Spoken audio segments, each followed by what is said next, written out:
Welcome back, guys, to the Barkada channel. It's your boy Dirty Work in the building always. And today we have my man Sean Sullivan from World Class Audio here in the building. So we're gonna interview him today and talk a little about his history and what he's done and his facility and how he gets things done. All right, so I'm gonna go ahead and turn it over to this guy right here. So first question for you is, my brother, how did you get started? I got started by playing, in a band, little, punk band. Started playing guitar before that. I was about 9 when I started. Started taking lessons when I was about 10 or 11, and kind of gravitated to rock and some more kind of punk rock kind of stuff. And so basically started recording our own little band that we had. We were literally in junior high, and it's like frustrating, super frustrating, because you go to record, everything's distorting, and it's on a cassette tape, and built-in microphone on the cassette recorder, literally that. So it was really, I know those days. Super primitive, yeah. And everything sounded bad, and it's like, hey, this sounds bad. How can I make this sound good? That's the road to pain right there. So basically I started like, okay, we have to save up money, and literally delivering papers and pulling weeds and that kind of shit, and then buying like, a mic at Radio Shack. It's like, wow, this sounds way better. It's terrible sounding, but it's still better than the built-in mic on the recorder. And so then went from there to like, what else can we do? Like there has to be something better. So Radio Shack had these PZM microphones, right, which I heard from people, because there wasn't internet like there is now. So, I'm dating myself a little bit, but there wasn't internet. There wasn't no dial-up, no nothing. No, not at that time. Yeah, dial-up's coming. In a land before internet. So you had to find out stuff from actually talking to people, which I know is like a dying art now. So like, you'd have to go talk to people, like, what are you doing? What are you doing? So we, and it's like, hey, these PZMs are badass. Go check them out. So I had to save up like this astronomical sum of money of $50. But did you have to read the manuals though? You actually had to. I actually did read the manual, which is like, you just had to turn it on. Read the manuals. Read the manuals. All you got to do, read the manuals. That's true. So anyway, so we got these PZMs, and it was like, wow, you're just so much better, and we were able to put them up in the ceiling and on the walls and do this crazy stuff with these boundary mics. And so I just got, it's like, wow, that's cool. And so you keep, knocking away at it and buying, okay, well, we need more tracks. So you get a 4-track, and now you got a 4-track cassette. Like, this thing's badass, rolled off at like 12K. It was like super, actually it's pretty awesome. That stuff still sounds good, but it's like kind of rolled off eyes, kind of low fidelity. I didn't know it at the time. I think, oh, this sounds great. And then pretty soon you get into a reel-to-reel, and I had a reel-to-reel 8-track, and it was like, oh my God, this is so much better than the cassette. And it just kept going and going. It's like, started getting into programming MIDI stuff, so I could add keys to things, and got into samples early on, and on and on, man. I could keep going and going on that one. So. I heard that. So how do you think? How was your transition going from analog to completely digital? I got in on the really kind of primitive days of digital, where there was a thing called Sound Tools, which is the predecessor to Pro Tools, and it literally is Pro Tools, just with another name. And it sucked. It was really expensive. It sounded bad, like my reel-to-reel sounded better. But you could do stuff like edit your song, because you couldn't edit without getting in and slapping a razor blade on there. So there was no copy paste. The little freaking graphite pencil and you'd have to do that, and Scotch tape and a razor blade. And that has this problem. So all of a sudden it's like, hey, with that digital stuff, we can chop up the song and put in a bridge from another area. It was amazing. It's like you could fly stuff in. You can fly stuff in. Easy. Now I did do a razor blade edit on a digital project, which most people don't even know that existed. There was a thing called the Sony Dash Machine, which they're like $30,000. Wow. And it's a 2-track digital reel-to-reel that you could do razor blade edits on. Like they did all the coding to be able to do that. So I actually did a song where we spliced in another chorus or whatever on a digital machine with a razor blade, which is not something, Wow. It was like this weird little era where that thing popped up and then it was gone. Yeah. Man, just so you guys know, this guy is amazing at what he does. Like, he's mixing engineer, mastering engineer. Like, he's, what I'm saying, he's actually, Grammy, he's got a Grammy in his mug. So, but love working with this guy. He's like the bee's knees. So the reason why we're here today is to, kind of throw a shine on some of the people that we worked with or work with, and more people coming, just to let people know that they're out there, and to kind of give you a little insight of how the industry has grown and how the industry will continue to grow and how things have gotten better, especially through technology. You know, seeing the beginning and seeing the end of things. So I guess so I guess the next question for you would be like, what is your day-to-day process, man? Like, what do you get up and what do you do every day? You know, every day is a different day. The last 3 days has been tracking a band. We're set up to track live, but they're not the kind of band that could really pull it off live. And plus, we wanted to get in there and use the technology, you know, getting in there, chopping stuff up and edits and making it look like a freaking barcode. And you know, it's like. So basically, we are set up for tracking. That's what we've been doing. So we track drums, and then once all the drums are edited, and I didn't want to touch any other track until we're done with drums and editing. Then we get guitars, and then I'm sitting there and tracking, you know, open chords separate from chugs, and then flying chugs in, and I mean crazy, stupid. But I love it. Like the technology, what you can do now is insane. Even these guys that are in bands and recorded with a bunch of people, they're like, "Whoa, dude, this is awesome! I didn't know this technology existed." I'm like, "Dude, it's been like this for like 20 years. Like it's been around for a long time." You're late. Like, yeah, It's like, our other engineer didn't do this. It's like, sorry, right? Exactly. Sorry, that guy didn't do that. And that's where good engineers come in, right? Yeah. You have a good engineer, like. And it sucks to say that a lot of engineers don't get the credit that they deserve because they actually do a lot more than people think they do.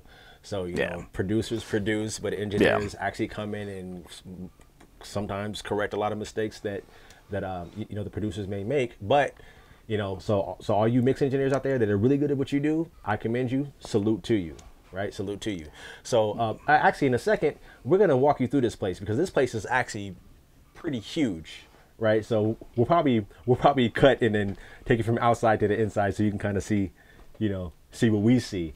But yeah, man, you know, I just wanted to say, it's definitely been a pleasure working with you. And well, thanks, man. Likewise, yeah, and definitely been a pleasure, you know, watching this place getting awesomer and awesomer, even if that is a word, right? Right? I'm just foolish and just reinvest everything back into it. So. Which is what you have to do. You definitely have to do that, right? Like it takes money to make money. What's a bank account? Right, exactly. Yeah, things like that happen. It's like I need another microphone. I need another bass. You know, exactly. I need another snare drum. You know, what? Another question I have. Who are some of the people that you've possibly worked or that you've worked with or worked for, like some clients that you've... You know, I've worked with a ton of the screamo scene, which is now kind of things are coming back around with punk pop and that kind of stuff. So it's kind of funny. It's like, for a while it was like, oh, you worked with the screamo bands, and now it's like, oh wow, cool, you worked with the screamo bands. So like, I worked with a band called Seosin, of course, Mars Volta. You know, that was the one won a Grammy in 2009 with Bedlam and Goliath. I've worked with, I had the band Lit record a project in my studio, Sugar Cult, Name Taken, did a record with Bleeding Through, and these names mean something to people in that genre. Yeah, rock and roll. like I have some bands coming in, they're like, whoa, you did Bleeding Through, that's my favorite record. I'm like, what? It is? Okay. You said Lit, I was like, Lit had, you know, 3 or 4 top 10 singles or something like that. Yeah, man. It's just surprising. And then it goes, I mean, there's a, like, during the screamo scene, it was like I was right in the middle of the eye of the storm and that stuff, and they were all coming.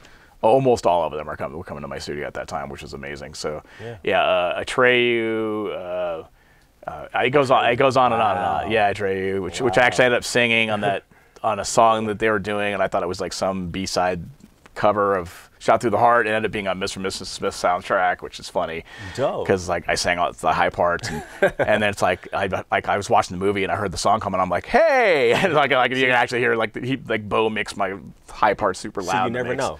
Yeah, you never know, man. You never know. Yeah, we did a Rice Krispies commercial with Real Big Fish, which I forgot to mention them. Did 3 records with them, which I like. You know, I'm a ska nerd, so I think it's cool. Yeah, man.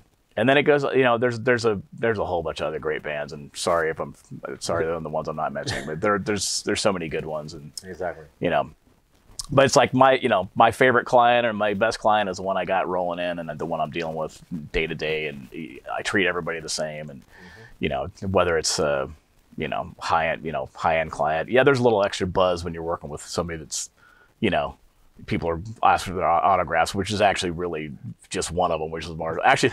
Okay, here's a funny story for you. Please. I was in Mexico, Guadalajara, working on a Mars Volta record. Yeah. Don't say what you're going to say. Okay. Right, you said you were in Mexico, so I'm like, hold on. No. There's that kind of party. Nothing bad. go ahead. But I was with, This is a family channel, I'm just saying. Omar from Mars Volta, right? Yeah. And he's dating this really famous child soap opera star from Mexico, right? So we roll out, and I'm thinking, like, and all these people are kind of gathering around us and whispering, and like, oh shit, they're gonna, oh my god, Omar from Mars Volta. Nah.